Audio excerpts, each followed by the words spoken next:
Hi everyone, and welcome to another wonderful episode of Queercast. Of course, you're listening to Ian Lee. And Nick D, who has finally had his coffee and is really much alive again. Honey, I have a vodka cocktail. It's that time of the day, It's you that know, time of when the you're day. after like a long day in the sun, you're shopping around and stuff like that. You just need some sort of drug to boost you. Shut up, we got a guest in it. We got a guest in our I forgot the studio. show isn't about us today. It's about us today. It's in our little studio. Yeah, we're at TCC at TCC, SMU, yes. and today we have with us Steve Parelli, Executive Director of Other Sheep. And Jose Ortiz, Coordinator for Other Sheep. Yes. Hello, Stephen. Hello, Jose. Okay. So, why are you guys here in Singapore? What are you guys going to be doing while you're here? I mean, where are you from and all that jazz? Sure. Well, we were invited by FCC, Free Community Church, to speak on August the 2nd. We came to Asia, primarily Nepal, Thailand, and Malaysia, in order to work Other Sheep, which is an organization that works for the full inclusion of LGBT people within the Christian community. And when Singapore heard that we were coming, that is FCC, they asked if I would speak. So that actually that's what brought us to Singapore. Oh, okay. Okay, which was primarily to just encourage the gay Christian community and to be with them.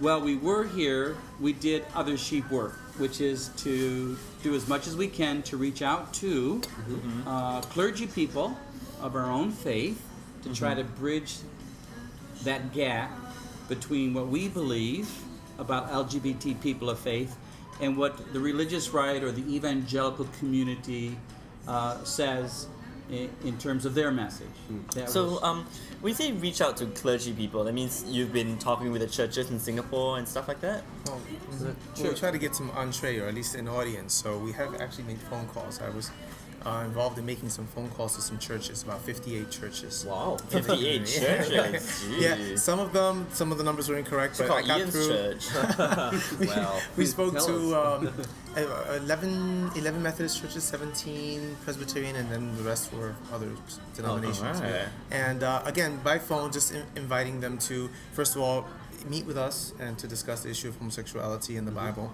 or at least to receive a book that we have been distributing, that we are able to distribute free of charge, called The Children Are Free, re-examining the biblical evidence on same-sex relationships. And so out of all of those, 3 churches said, listen, at least send us the book. And usually 3 churches. And one church did say they would meet. And one of them we said did they would meet. Okay. Which church was this? Well, we'd rather not say. Okay, Oh, not yet. We want to protect their anonymity. Yeah, because sometimes it can, even for a pastor to admit that he has had dialogue with us, Yeah, that's a bit can of a... put him in Bad light. Yeah. disfellowship with his fellow pastor friends. I see. Yeah. So, were you sort of, discouraged, surprised by the reactions? Or were you sort of expecting it? We expect the reactions that we hear. Okay. I like the way you say it. We're looking for the movable middle, or those who are willing to dialogue. Yeah. And so you may find yourself making many phone calls and finding very few that are actually willing to say, hey, listen, I want to give this an audience. I want to hear about it. Because we do have evangelical pastors back in the United States who, when they examine the issue, both biblically, as they would say, and sociologically and the other, aspects, they begin to say, wait a minute, we need to at least think before we jump to our conclusions. In fact, when we were 2 summers ago, we were in Nairobi, Kenya, and we had a Presbyterian deacon, I don't know if his title is deacon, but like a deacon, leader. He was kind of pastor to the young people, a young man who was... And was training also. Yeah, he was training for ministry. He was in university, and he agreed to look at our PowerPoint, just the 3 of us. And we must have spent at least 2 hours examining through our PowerPoint over the computer on what does the Bible really say about homosexuality, taking the traditional passages that are used against LGBT people and saying, wait a minute, have we really looked at that scholastically, exegetically? And when he got down with the PowerPoint, he looked at us and he said, I never will condemn homosexuals again from the pulpit until I've done my homework. You see, in other words, the whole idea of sodomy and condemning homosexuals, it's more something that's been accepted without question. Right. The Yeah. Bible says Blind that. faith. Says it, yeah. Yeah, exactly. Blind faith. Blind faith in the interpretation that they've been given, because now, and it's not now, but there is scholarship out there that shows another point of view when it comes to looking at these verses that are traditionally used against homosexuals. And the scholarship shows that there's another way of looking at those verses which would not be condemning homosexuality as we understand it today. So how's your experience been in terms of tackling this issue of homosexuality and Christianity within an Asian context? Well, in I switched mine off. probably within the Asian context, it would be hard for us to comment with any kind of real. Yeah, no, so what is your experience? Yeah. Right. That's right. Well, I would say this, that in Thailand, we were in Thailand before coming to Singapore. We had the wonderful experience of meeting Reverend Dr. Kenneth Dobson. Okay. He has been missionary minister in Thailand as early as the 1960s. He was he's almost 70 years old, but he's been living in Thailand for the most of his adult life. Right. He's a gay Christian ordained minister who came out, I would say maybe 15 years ago, in Thailand. Of course. Yeah. San Francisco of the East. Seriously. God, have you been to Bangkok? Yeah, recently? That's at the end of our trip. We're Oh, planning that. yes, Oh, definitely. lovely. Bang that cock. Okay, before you go, you tell all the nice places. Yeah. Okay, but anyway. Yeah.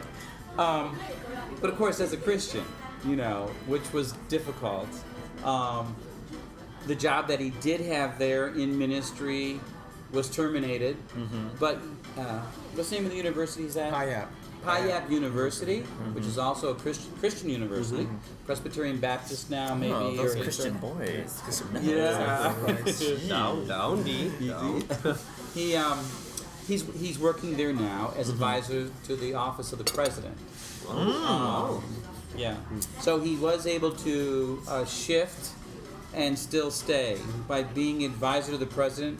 He didn't have to go through the board approval, which probably would have said, "What do you mean he's openly gay?" So he was able to stay in Thailand, have a working ministry that is still Christian based for him, his expertise, and now he spent 10 years with a Thai, a partner. Oh, Wow. He lives in a village outside of Chiang Mai. He commutes, and in the village for the last 2 years, they have had over 30 different activities for gay Thais of that village and area. wow. He has had as many as 30 to 50, he says, come through the house. They have we were in the home, beautiful home. They open it up to gays. And, and we just put his writing on our website. You can see his writings. Okay. He has been writing and putting on paper, journaling what this whole experience has been for him. First of all, his own Christian experience, to be able to accept himself as gay and Christian, and now his whole experience of how can he reach out to Thai who are gay, LGBT, we met these Several Thais, transgenders. transgenders. Yes. We have pictures of them on our website now. We've up. Okay. And so tell people about your website. Yeah. The website. Well, okay, our website is www.othersheep.org. Okay. When you go there, you will find our writings that address the question of the Bible and homosexuality. Writings primarily by Reverend Dr. Thomas Hanks. Okay. Tom Hanks, not the celebrity Tom Hanks. Okay. Who is also the founder of Other Sheep. Oh, okay. His degree is in Old Testament Hebrew. He was missionary to South America. And I should let you tell. Yeah, well, actually, I guess I'm Nelson Mike, so you finish up. Okay, so he came out late in life, just like this Presbyterian minister did in Thailand. Tom Hanks is also Presbyterian in his background. Well, he came out 1987, first to his family. His constituents back home in the States were supporting him, and then was able to find new support, or some support that didn't leave, and began this ministry, Other Sheep, in 1992. But he's still in Latin America, has worked with others, and Other Sheep is in different countries, coordinators. In Latin America is where it started. Okay. Yeah. It's really interesting. But so our website will show you his writings. Also, the website has a section that we call ours. Okay.